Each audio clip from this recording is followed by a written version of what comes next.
Señores, un gran honor, sobre todo contar con la presencia de colegas, amigos, queridos y sobre todo hablar de lo que es nuestro día a día y realmente sintetizar casos clínicos de neumonía entre neumólogos, entre torácicos, puede ser algo complicado. Sobre todo porque Hipócrates ya nos decía algo al respecto. En sus años ya él nos contaba que después de la pleurosía de un paciente que padezca de un empiema, lo más recomendable era no durar más de 40 días, porque de lo contrario llegaría a una catástrofe conocida como la tisis. Probablemente era lo peor que él se pudo haber imaginado que un paciente presentara tras una colección en pleura. Y esto, si vemos el espectro evolutivo de un derrame pleural paraneumónico, no es que esté muy lejos de ser una catástrofe, porque como vemos en una imagen clásica que explica fácilmente la evolución de un derrame pleural paraneumónico, es un continuo, como ya dije, y lo que puede conllevar principalmente es lo que nosotros muchas veces vemos de pacientes que no fueron tratados a tiempo, ni por un neumólogo, ni por un torácico, o que no recibieron una adecuada asesoría terapéutica. Entonces viene el dilema de que ya tenemos una fístula broncopleural o un pulmón atrapado con importante restricción y disnea residual. Pero si entendemos que empieza todo con una neumonía que tenga un foco cercano a pleura, con una fase exudativa que lo que va a caracterizar principalmente es el paso de líquido inflamatorio, principalmente con células como el neutrófilo, monocito, que van a amplificar una respuesta inflamatoria guiada principalmente por el factor de necrosis tumoral alfa y también por otros componentes como interleucina 8. Y esto, una vez que debilita mucho ese capilar, bueno, pues entran las bacterias al espacio pleural que estaba estéril hasta este momento. Pero tenemos que imaginarnos claramente lo que eso significa de que las bacterias entren al espacio pleural. Pues empieza de inmediato a acidificar ese medio, a consumir glucosa, a aumentar reactantes de fase aguda como la lactato deshidrogenasa, que lacera bastante esa monocapa de células epiteliales que cubre la pleura parietal visceral. No sin restarle importancia también al consumo que tienen los factores anticoagulantes que tenemos allí en ese tejido. Principalmente entonces, dada esa circunstancia, ya tenemos con facilidad activado el fibrinógeno que pasa a fibrina.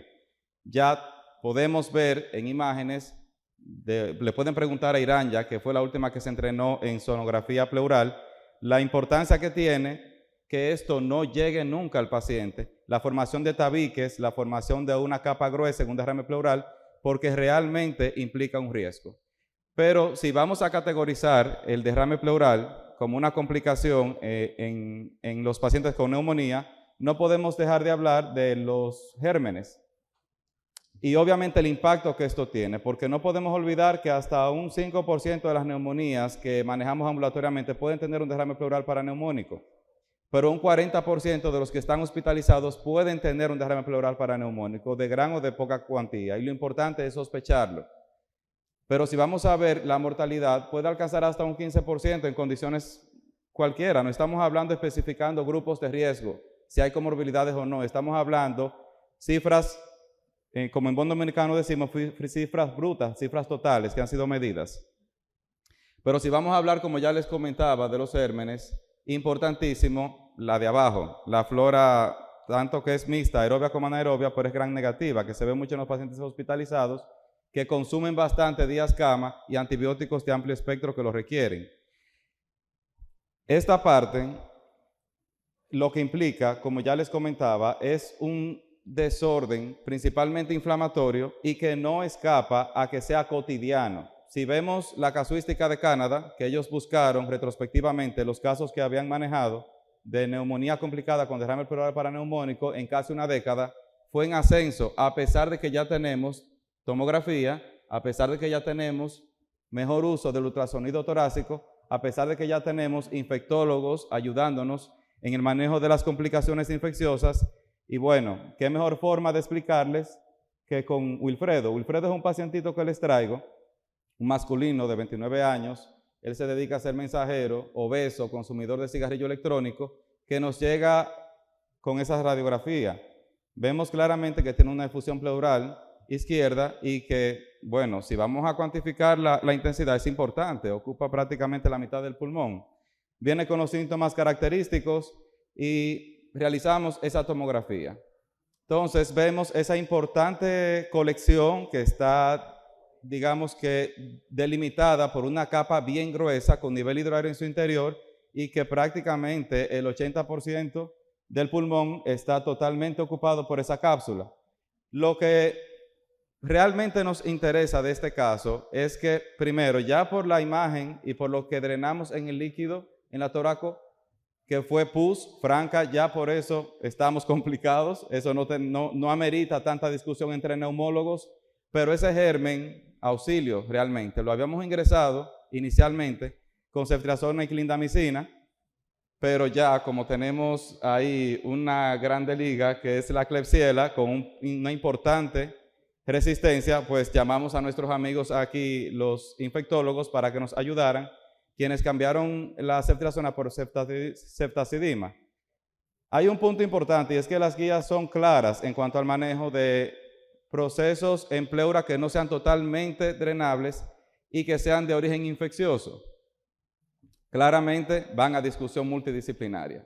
Tenemos que ponernos de acuerdo entre el neumólogo y entre el torácico para ver de qué manera podemos abordar este cuadro que por demás es de importante riesgo y aunque no fallezca el paciente, pero tiene complicaciones y complejidades que podemos vislumbrar a futuro. Ya hablamos del pulmón atrapado, ya ahorita probablemente Julio nos traiga algo al respecto de una fístula broncopleural o no sé qué se le puede ocurrir, pero lo más importante es que nos sentemos entre neumólogos y torácicos a discutir este tipo de casos. Pero, oh sorpresa, donde yo estoy, yo no tengo torácico. Hasta ahí va muy bien la historia. Soy un neumólogo del interior, no tengo esa herramienta vital para poder ayudar al paciente y entretenerme discutiendo con el torácico que qué podemos hacer. Si ponemos a este paciente en una escala, como ya dijo en el panel de anticoagulación, Safadí, donde quiera hay una escala, para lo que usted quiera existe una escala. Entonces vamos a ubicar este paciente en la escala RAPID, que es la que nos va a definir si este paciente tiene riesgo o no de complicar por la técnica que yo ya he utilizado, si es fibrinólisis pleural o si es una técnica quirúrgica. Eso me podría ayudar el riesgo de complicar. Y bueno, para mi paciente, albúmina conservada, la edad, el único factor de riesgo que consume, cigarrillo electrónico, las escalas en él posiblemente auguraban un éxito. Bueno, ahí les traigo lo que realmente se me ocurrió porque el paciente a todo esto no quería ser referido porque no tenía quien lo cuidara y para colmo el factor económico, se nos ocurrió consultar la guía y decirle, bueno, lo que tenemos es la fibrinólisis intrapleural. Llamo, no hay estreptoquinasa realmente, doctor, ¿qué podemos hacer? No tengo conflicto de interés, como dije en el segundo slide. Reteplase fue lo que yo encontré, que es un activador tisular de plasminógeno de tercera generación que actúa directamente sobre la fibrina que está adherida a un trombo o a un coágulo. Lo que, si revisamos la diferencia entre un fibrinolítico y otro, daba mejor seguridad y realmente lo es. Le aplicamos la fibrinólisis pleural y estamos viendo entonces la evolución que obtuvimos en 12 días de tratamiento. Vamos a ver si lograron ver por lo menos ok. La tomografía de su izquierda representa ya la tomografía a los 9 meses de control, la radiografía del 12º día, y realmente les cuento, aquí le hablo en español, para mí fue mágico ver todo eso desgranular. Y tengo que hacer así. Sí. Gracias, Araujo. Salió justo como los ensayamos, ¿verdad? Al fin y al cabo, se le pudo resolver al paciente, pero vamos a analizar rápidamente lo que dice la evidencia. La evidencia nos cuenta que tenemos que dividirlo, porque si vamos a hablar de 2003-2004, donde se hizo el primer estudio que comparó la estreptoquinasa con placebo. El placebo era nada más que lavado de cavidad pleural con solución salina. Realmente el resultado fue sumamente desalentador y desde el 2003 al 2011 no tuvimos buena recomendación que nos diera tanto la experiencia como la evidencia en cuanto al uso de la fibrinólisis intrapleural en pacientes candidatos. Pero ya luego entonces viene el MIS-2, que compara el alteplasa más la desoxirribonucleasa con el placebo, utilizando lo mismo. Ahí sí se vio que aunque no modificó morbimortalidad, pero la tasa de derivación quirúrgica, o sea, esos pacientes que necesitaban después del procedimiento cirugía, fue mucho menor. Entonces, creo que había ya a partir de ahí una luz, y a pesar de que los canadienses, los americanos, los británicos no consensuaron en su momento, sí teníamos algo un poquito más alentador. En el 2019, Cochrane hace una revisión de por lo menos 12 ensayos, y a pesar de que eran muy heterogéneos los unos de los otros, tanto por el espectro evolutivo en el que se captaron los pacientes una vez fueron examinados para ser incluidos en el estudio, y tenemos que dividir el análisis en dos, por lo menos esa es la tabla principal.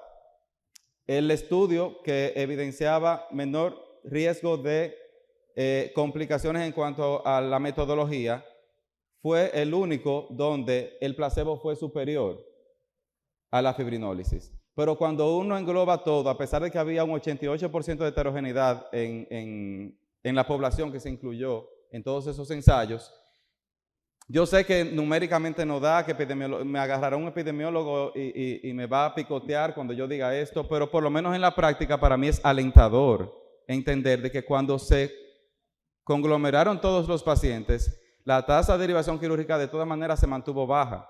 O sea que lo que nos faltaría para poder tener conclusiones realmente importantes son protocolos que puedan ser estandarizados y aplicados a poblaciones, pero lo difícil sería captar ese paciente en la etapa evolutiva y poder dividirlo probablemente entre los que tenían factores de riesgo y no.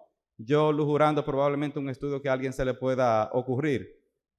O sea que hasta este punto nos podemos quedar todavía con lo que dice Hipócrates, porque de peso no vamos a mencionar nada porque no existe.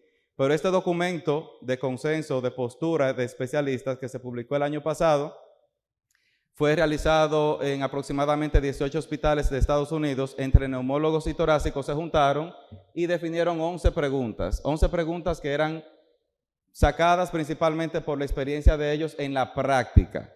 Y ellos, a raíz de eso, le traje solamente algunas respuestas, sobre todo, de que lo principal para el uso de la fibrinólisis intrapleural es estratificar a ese paciente que se beneficia. Principalmente el que esté en estadio 2 o en etapa fibrinopurulenta, llevamos a una fibrinólisis intrapleural.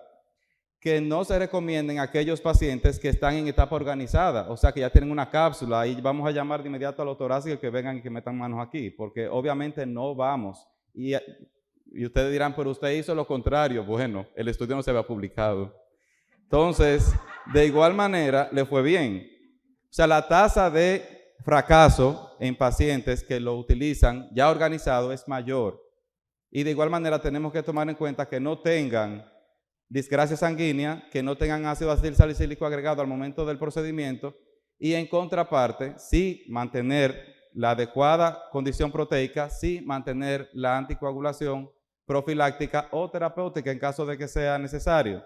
Pero tomar mucho en cuenta también lo de la dosis. No hay una dosis estándar. Ellos recomiendan de desoxirribonucleasa 5 miligramos. Y de alteplasa o activador tisular de plasminógeno recomiendan 10, 2 veces al día. Al paciente mío le cuento que nada más le pude dar una ampollita porque es muy costosa. La diluí en 50 de salino, lo clampié por 1 hora y drenó todo. Pero esa es la recomendación de ellos. Entonces, 42,000 pesos.